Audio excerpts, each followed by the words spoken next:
ইন্নাহু লাকুরআনুন কারীম।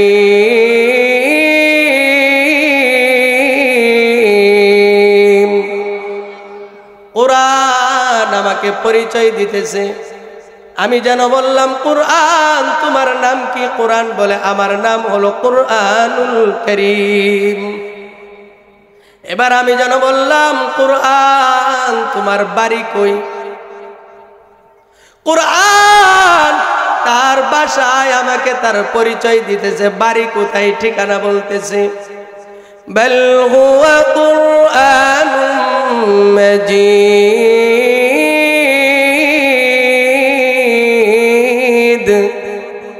ফি লাওহিম মাহফুজ।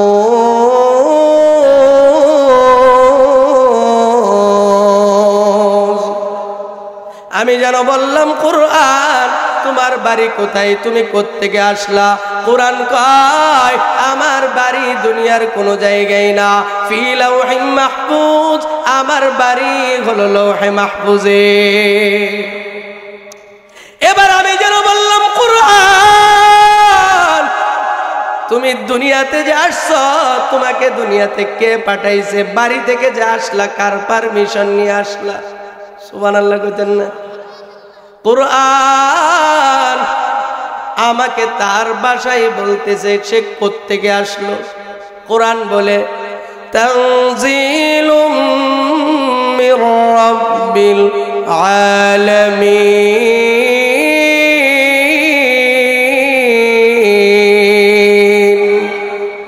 আমি বললাম, কুরআন তুমি লৌহে মাহফুজ থেকে কার পারমিশন নিয়ে আসলা?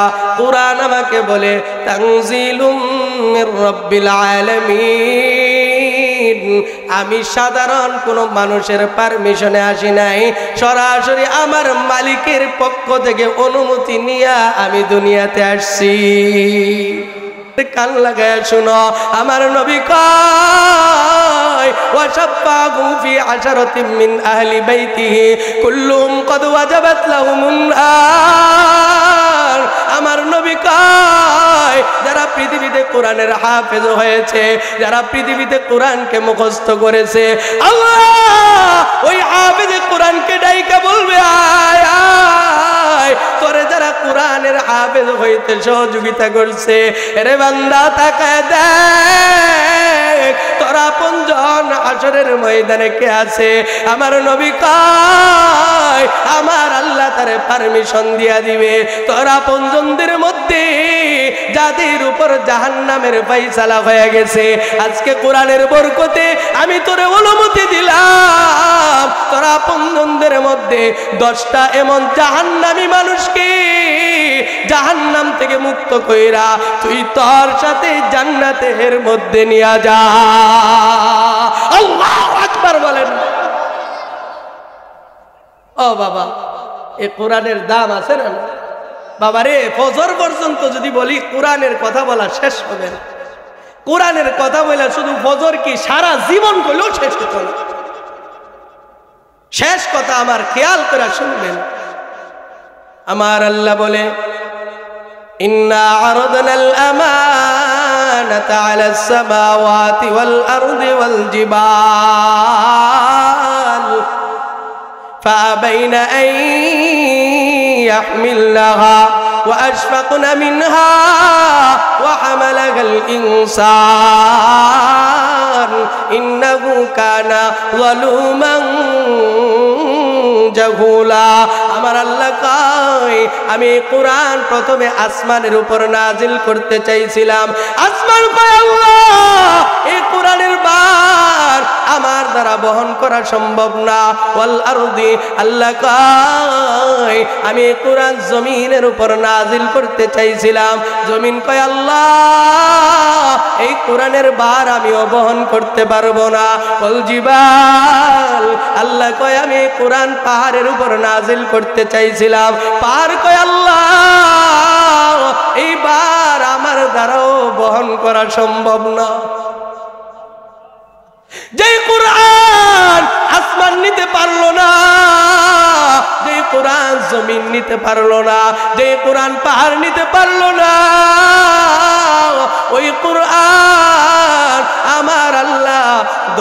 বছরের একটা মাদ্রাসার সিনার ভিতরে ঢুকায় দিছে।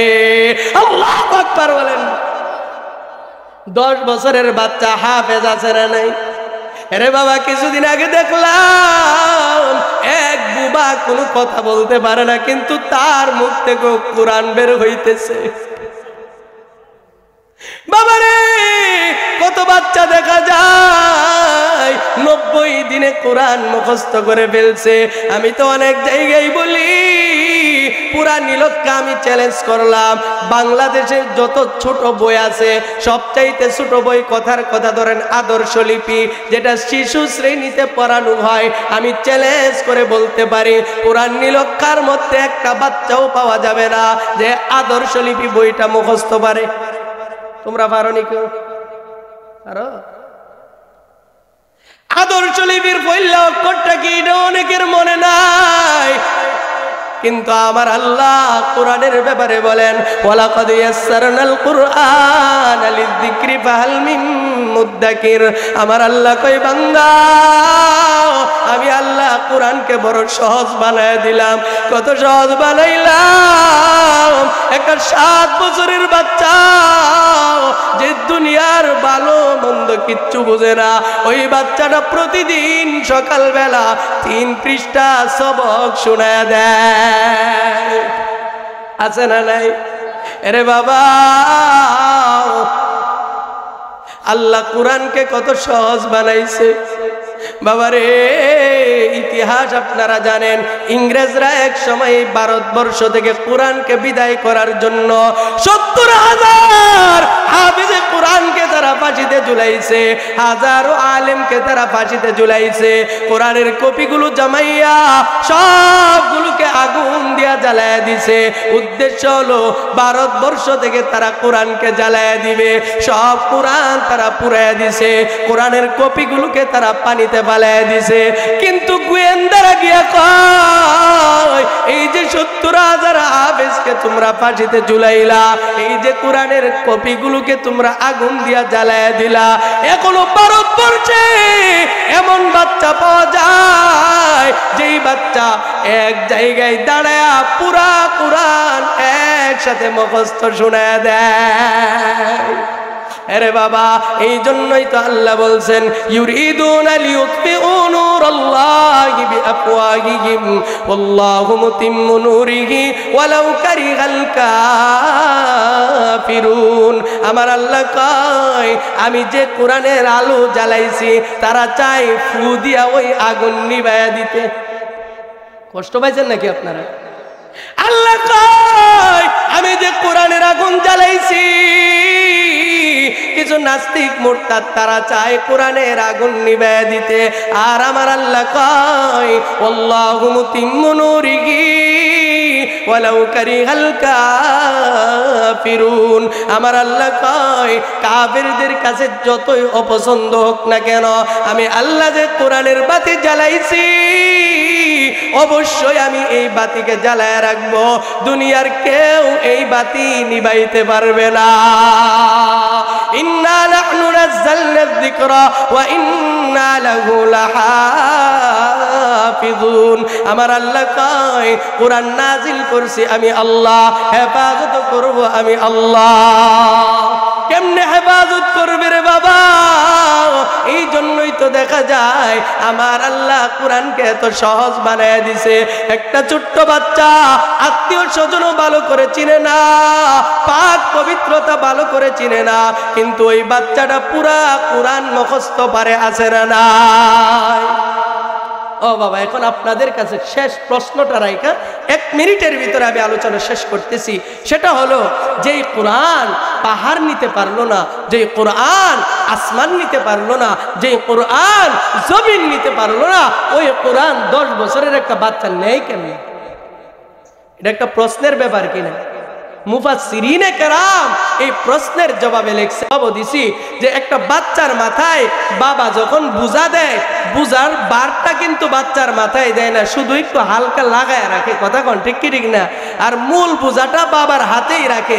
ঠিক তদ্রুপ যেই কোরআন আসমান নিতে পারে নাই, যেই কোরআন জমিন নিতে পারে নাই, যেই কোরআন পাহাড় নিতে পারে নাই, ওই কোরআনের নূর যদি কোনো বাচ্চার সিনায় পুরাটা দিয়া দেওয়া হয় তাহলে তো সে জইলা পুইরা সারখার হয়ে যাবে। বাবা যেমন বাচ্চার মাথায় বোঝাটা দিয়া মাথার মধ্যে লাগায় রাখে, শুধু ওজনটা বাবার হাতে রাখে, ঠিক তদ্রুপ আল্লাহ কোরআনকে বাচ্চার সিনার ভিতরে দিয়া তার পাওয়ারটা আল্লাহ আসমানে থাইকা নিজে নিয়ন্ত্রণ করে। এজন্য বাবারে এই দামি কোরআন আমরা শিখতে রাজি আছি না? ইনশাআল্লাহ রাজি আছি তো? ইনশাআল্লাহ কে কে রাজি আছে হাত উঠাইয়া দেই। আল্লাহ তুমি আমাদের সবাইকে হামিল কোরআন হিসেবে কবুল করো, বলেন আমিন। হাত নামান। কষ্ট হয়েছে আপনাদের? বাবারে আজকে আসলে কেন না জানি কথা বলে একটু ভাল লাগছে। আপনার এতে খারাপ লাগছে নি? কোরআনের কথার চাইতে দামি কোনো কথা আছে? কোরআনের কথার চাইতে মজার কোনো কথাও নাই। এমন এক কিতাব আমাদের সামনে, যালিকাল কিতাব লা রাইবা ফি, যেই কিতাবের মধ্যে কোনো ভুল নাই। আজ থেকে 1500 বছর আগে আমার আল্লাহ এই কিতাব নাজিল করেছেন, আজও পর্যন্ত কেউ একটা ভুল ধরতে পারে নাই, কিয়ামত পর্যন্ত পারবেও না। সুবহানাল্লাহ, জোরে কন্যা।